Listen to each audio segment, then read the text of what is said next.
আমরা উপস্থিত অভিযোগ দিলাম, নূরে আলম তাকে ছেড়ে দিল কেন? তাকে আমরা এখন ক্লোজ চাই আমরা। পুলিশ কেন বিএনপি নেতা হোক আর প্রধানমন্ত্রী হোক, আমরা সন্ত্রাসী কেন ছাড়ি দিই? আমরা বিএনপি করি। আমি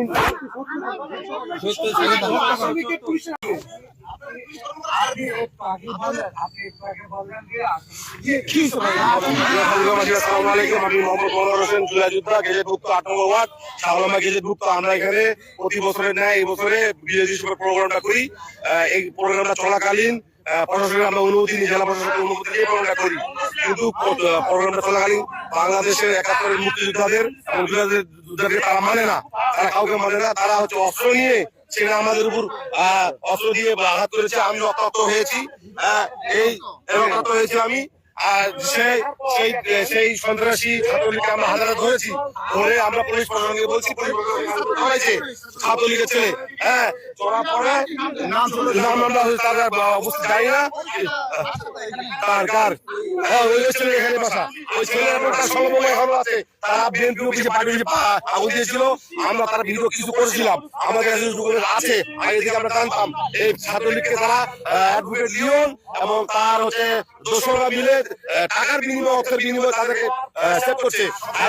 পরে আমরা লজ্জার বিষয় বলতে চাই যে সদর থানার সাধারণ সম্পাদক মানুষের তুইন সে কিভাবে গাড়িতে আসে সেই সন্ত্রাসী। আমরা আগে থেকে সন্দেহ করছিলাম যে এই ছেলের চলন ফিরনটা ভালো না, তাই আমরা এই গাড়িকে এখানে অর্ডার করছি এবং যে সন্ত্রাসীকে থানা নিচ্ছে তাদেরকে আমরা মুক্তি চাই। এবং আছে সে কেন ছেড়ে দিবে, সে কি দেশের ভাতাভুক্ত লোকটা, তাকে আমরা এখানে ক্লোজ চাই। এবং এই জন্য আজকে হাতি মরেছে। আমরা রাজপথে কি মরার জন্য গেছিলাম, আমরা তীব্র নিন্দা জানাই এবং তাদেরকে এখন আমরা উপস্থিত একজন এসে ক্লোজ চাই। এবং তারাও কথা বলার চেষ্টা করতেছেন। আমরা একটু দূর থেকে আপনাদেরকে দেখাই যে সেখানে যে অবস্থা এবং সর্বশেষ কি হচ্ছে। মূলত কথা বলতেছেন, যেহেতু কথা এখন পর্যন্ত কথা বলতেছেন, আমরা এই পর্যন্ত যে তথ্য কথা বলতেছেন এবং পুলিশের পিকআপ এই পাশে রয়েছে, তার পিছনে কিন্তু অন্যটি পুলিশ সদস্য এবং সেনাবাহিনীরাও এসেছেন এবং কথা বলতেছেন। আমরা দেখতেছি এই জায়গাটিতে মূলত যে হামলা সেটাই হয় এবং এইটাকে কেন্দ্র করে কিন্তু আজকে যে আমরা আশ্রম পাড়া রয়েছে সেখানে মূলত এই যে এখন পর্যন্ত দেখাচ্ছিলাম আপনাদেরকে যে এই ঘটনাটি। আমরা যুক্ত হয়েছি ঠাকুরগাঁও মূলত পৌরসভার যে আশ্রম পাড়া রয়েছে সেখান থেকে, এবং আশ্রম পাড়া থেকে আপনারা দেখতেছিলেন যে মূলত আজকে মূলত বিজয়, আমরা যদি এক কথায় বলি যে বিজয় দিবস উপলক্ষে কিন্তু তারা বিজয়ের মাস, এই মাসে তারা একটু প্রোগ্রাম করার কথা ছিল 16 ডিসেম্বর, সেটি 16 ডিসেম্বর না করে তারা পরবর্তীতে কিন্তু একটু পিছিয়ে আজকের দিনে তারা করে। এবং আজকে মূলত প্রোগ্রাম চলাকালীন সময়ে তারা যেমনটা বলতেছেন, অভিযোগ করতেছেন যে আওয়ামী লীগের নামধারী বা ছাত্রলীগ, তারা এমন অভিযোগ করতেছেন ছাত্রলীগের সদস্যরা তাদের উপরে হামলা চালায় এবং তারা তেমনটা দাবি করতেছেন। এবং এখন পর্যন্ত আমরা যেমনটা জানতে পেরেছি যে তারপর তাদেরকে আটক করা হয়, আটক করার পরে আবারও তাদেরকে ছাড়িয়ে নিয়ে যায়, তেমনটি অভিযোগ করতেছে। আমরা এখন পর্যন্ত রয়েছি আপনাদের সাথে মূলত আশ্রম পাড়া মানুষ। তো এরা কিন্তু দলকে ছাড়ে নাই, যত গরিব হোক দল ছাড়ে নাই। এখন তাদের কিন্তু একটা সুসময় আসছে, পথ তো আর ছাড়ে নাই। সুসময়ের মধ্যে কিছু অসাধু লোক ঢুকে গেছে, পয়সাওয়ালার ছেলে পেলে।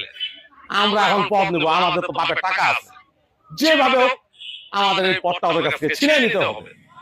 তো এখন পারতেছে না কোনো পর্যায়ে, কারণ তাদের তো ভাই পথ একটা তো ওয়ার্ডে, থানায়, পৌর কমিটিতে সব জায়গায় আছে। হ্যাঁ, ওই যে কারণটা আছে এটা, যে এখন এরা তো মনে করেন যে ওয়ার্ডের পর্যায়ক্রমে পথ পদবিতে আছে, এদেরকে ময়দান দিতে সরাবো, আমরাই হবো রাজা, আমরা দেখাবো পার্টি অফিসে যে জায়গায় সরাইছি, আমরা এখন রেডি।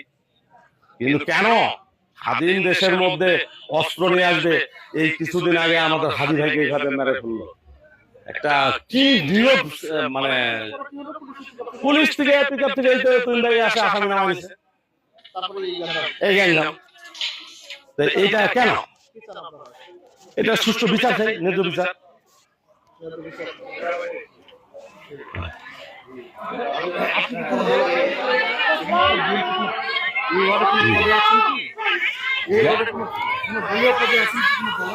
আমি না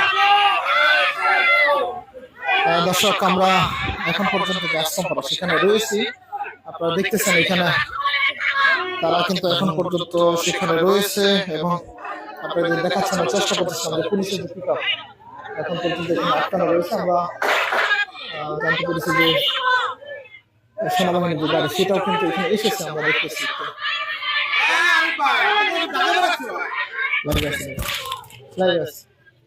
আমরা দেখতেছি যে মূলত পুলিশের পুলিশ প্রশাসন যারা আছে তারা পুলিশের যে পিকআপটি এখানে কিন্তু আটকে রাখা হয়েছে। একইভাবে আমরা দেখতেছি যে এখানে সেনাবাহিনীর যে পিকআপ ওই পাশে অর্থাৎ রাস্তার পূর্ব পাশে সেনাবাহিনীর যে পিকআপ সেখানে এসেছে সেনাবাহিনীর পিকআপ, এবং আমরা দেখতেছি সর্বশেষ কি হচ্ছে মূলত সেনাবাহিনীর পিকআপ যেহেতু ইতিমধ্যে এখানে এসেছে এবং পুলিশের পিকআপ এই পাশে আটকে রাখা হয়েছে। এখানে মূলত তারা যে এই পাশে আটকে রাখা হয়েছে, আপনাদের আমাদের সাথে যুক্ত থাকুন এবং আমরা কিন্তু রয়েছি এখানে এবং দেখানোর চেষ্টা করতেছি মূলত সর্বশেষ কি হচ্ছে এখানে, এবং আমাদের যে লাইভটি চলতেছে সেটার সাথে যুক্ত থাকুন। এবং আমরা এই পাশে সেনাবাহিনীর পিকআপ এখন পর্যন্ত ঠিক রাস্তার এই যে পূর্ব পাশে রয়েছে, এখন পর্যন্ত এই পাশে যে সেনাবাহিনীর পিকআপ সেটা কিন্তু আসে নাই, অর্থাৎ আমরা দেখি এই পাশে কি হচ্ছে এখন পর্যন্ত। এবং যারা এখানে মূলত বলতেছে যে তাদের উপর হামলা করা হয়, তারা কিন্তু এখন পর্যন্ত যে পুলিশের যে পিকআপ সেটা কিন্তু এখন পর্যন্ত আটকে রেখেছে। এবং আমরা দেখতেছি যে এই পাশে